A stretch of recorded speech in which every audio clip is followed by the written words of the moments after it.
Hi guys, welcome back to my YouTube channel. तो हम पढ़ रहे थे मौलिक अधिकार वाले टॉपिक के बारे में।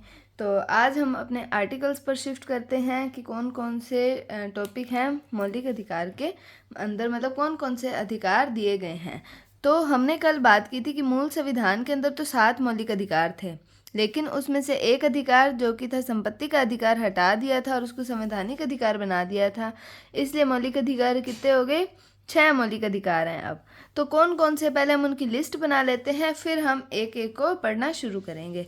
तो सबसे पहले हम बात करते हैं, पहला मौलिक अधिकार आता है समानता का अधिकार।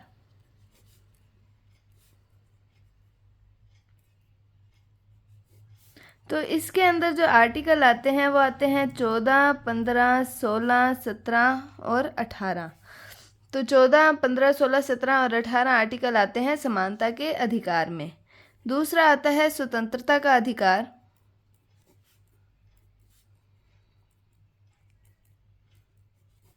तो इसके अंदर आते हैं आर्टिकल 19, 20, 21, 21 ए हमने कल पढ़ा था 86वें संविधान संशोधन 2002 के द्वारा ये आर्टिकल 21 ए को जोड़ा गया था। उसके बाद में एक और आता है 22। फिर बात करते हैं, तीसरा अधिकार आता है शोषण के विरुद्ध अधिकार।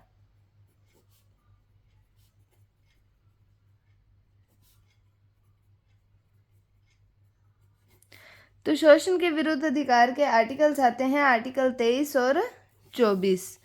फिर हमारा चौथा अधिकार आता है धार्मिक स्वतंत्रता का अधिकार।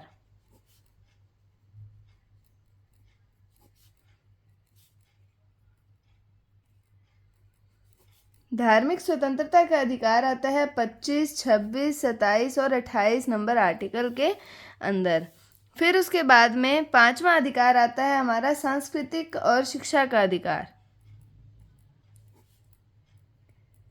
सांस्कृतिक और शैक्षिक अधिकार।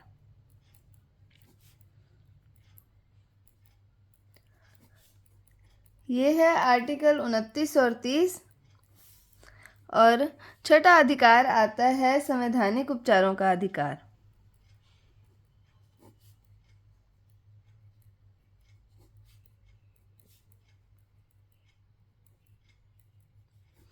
और ये आर्टिकल आता है 32, क्योंकि 31 नंबर जो बीच में आर्टिकल था वो था संपत्ति का अधिकार और उसको हटा दिया था और उसको संवैधानिक अधिकार आर्टिकल 300 ए यानी भाग 12 जो है हमारे संविधान का उसमें जोड़ दिया था।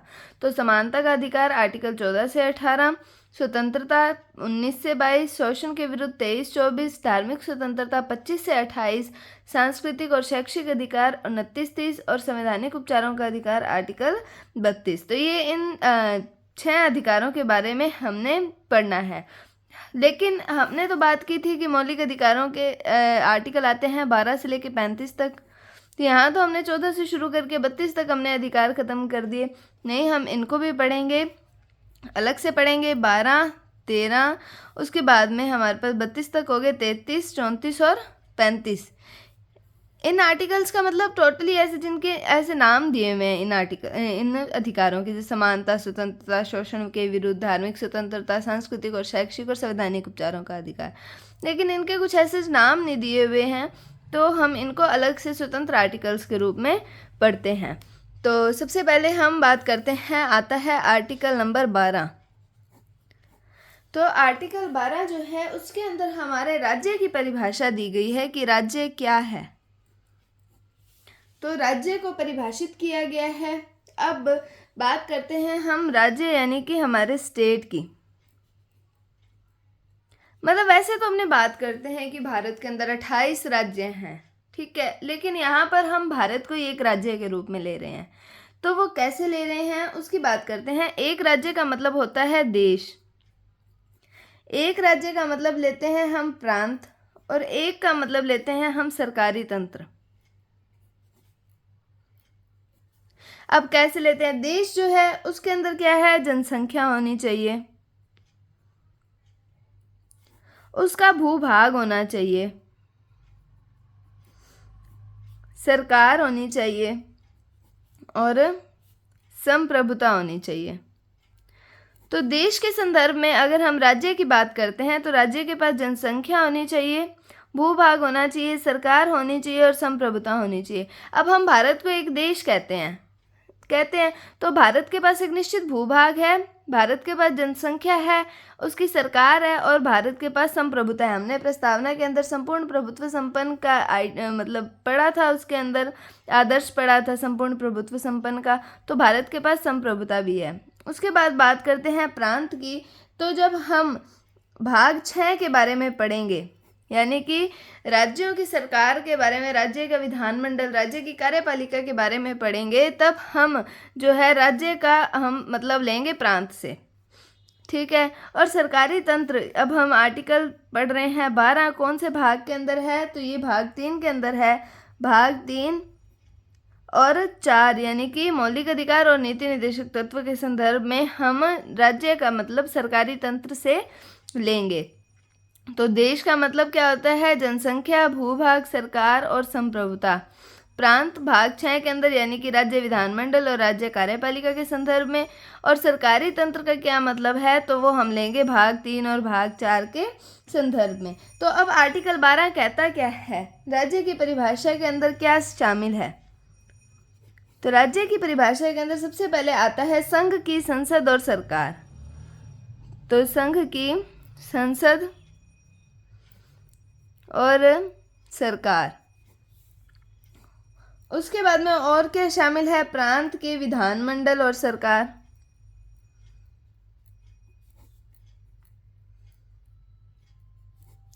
उसके बाद में और क्या शामिल है, स्थानीय संस्थाएं, जैसे कि पंचायत होगी, नगर पालिकाएं होगी, ये सब स्थानीय संस्थाएं शामिल हैं। और क्या शामिल है इसके अंदर, सरकार की शक्ति का प्रयोग करने वाला कोई भी व्यक्ति या संस्था। क्या है, सरकार की शक्ति का प्रयोग करने वाला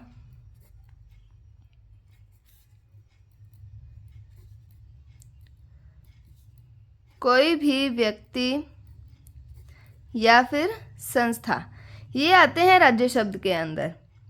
तो संघ की संसद और सरकार, प्रांत की विधानमंडल और सरकार, स्थानीय संस्थाएं जैसे नगर पालिका यानी कि नगर पालिका और पंचायती राज और नगर पालिका, ठीक है। पंचायती राज और नगर पालिका, स्थानीय संस्थाएं और सरकार की शक्ति का प्रयोग करने वाला कोई भी व्यक्ति या फिर संस्था जो है वो आर्टिकल 12 के तहत जो आते हैं राज्य के अंदर। उसके बाद में हम बात करते हैं, आगे चलना है हमें आर्टिकल 13 पे। आर्टिकल 13 जो है वो थोड़ा सा टिपिकल आर्टिकल है, उसको आपको आराम से पढ़ना होगा। मैं आज आपको उसका सिर्फ लेटर बताऊंगी कि आर्टिकल 13 क्लॉज 1 क्या कहता है, 2 क्या कहता है, 3 और 4 क्या कहता है। और कल हम उसको अच्छे से कंटिन्यू करेंगे। और कल मुझे उम्मीद है कि कल की क्लास के अंदर सिर्फ आर्टिकल 13 ही होगा।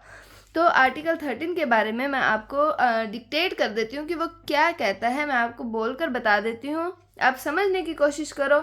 अगर फिर भी हम कल उसको अच्छे से डिटेल में तो पढ़ेंगे। तो 13 क्लॉज 1 क्या कहता है, आर्टिकल 13 क्लॉज 1, तो इसके अंदर ये कहता है कि भारत के संविधान के लागू होने से पहले की ऐसी प्रत्येक विधि जो मौलिक अधिकारों का उल्लंघन करती है, उल्लंघन की सीमा तक शून्य होगी। तो भारत के संविधान के लागू होने से पहले यानी कि 26 जनवरी 1950 को लागू हुआ था।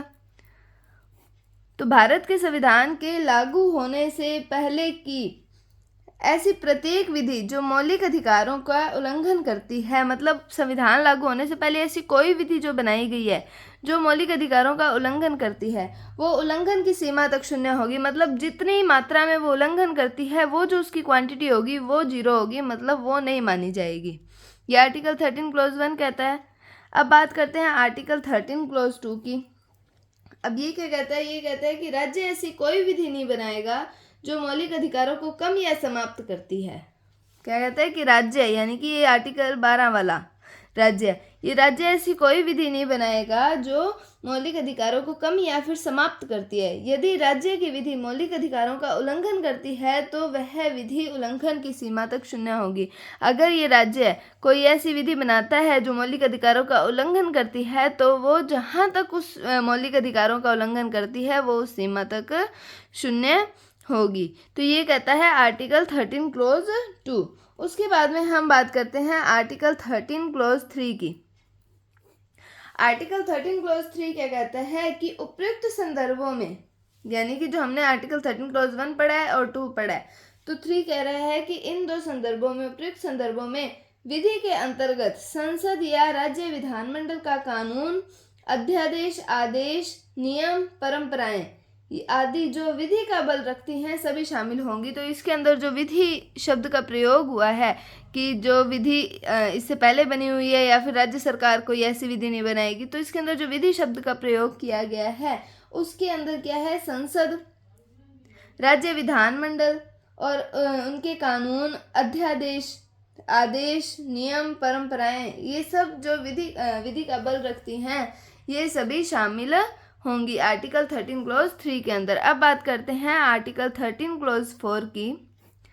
तो आर्टिकल 13 क्लोज 4 क्या कहता है कि इस विधि के अंतर्गत संविधान संशोधन शामिल नहीं होगा। तो 13 क्लोज 3 में जो विधि की बात की है उसके अंदर ये कहता है कि संविधान संशोधन जो है वो शामिल नहीं होगा। तो ये हैं आर्टिकल 13 क्लोज 1, 2, 3 और 4। तो मुझे उम्मीद है मैंने आपको एक बार सिर्फ ये ब्रीफ बताया है कि हाँ इसके अंदर कहा क्या गया है। कल हम अच्छे से इसको डिटेल में पढ़ेंगे। तो उम्मीद है आपको आज की क्लास समझ आई होगी। तो आज का हम थोड़ा सा रिकैप कर लेते हैं। तो हमने देखे अधिकार कौन कौन से हैं। तो हमने आर्टिकल 12 से शुरू किया। तो इसमें राज्य की परिभाषा पढ़ी, मतलब पहले राज्य के मतलब देखे, यहाँ ये पूरे हमने राज्य के मतलब देखे। उसके बाद में हमने आर्टिकल 12 के अकॉर्डिंग राज्य की परिभाषा देखी और आर्टिकल 13 के हमने जो संविधान में हमें अनुच्छेद कहा गया है कि इस अनुच्छेद में क्या डिटेल दी गई है वो सिर्फ हमने उसका एक बार ब्रीफ इंट्रोडक्शन लिया है। तो कल हम आर्टिकल 13 को ही आगे कंटिन्यू करेंगे, उसको अच्छे से पढ़ेंगे। तो उम्मीद है आपको आज की क्लास भी समझ आई होगी, आप उसके नोट्स भी बना रहे होंगे। अगर आपको वीडियो थोड़ी सी भी अच्छी लगी है इसे लाइक कीजिए, शेयर कीजिए, चैनल पर नए हैं तो इसे सब्सक्राइब जरूर कीजिए। अगर आपको कोई भी डाउट है तो आप कमेंट सेक्शन में पूछ सकते हैं। Thank you, thanks for watching, bye bye.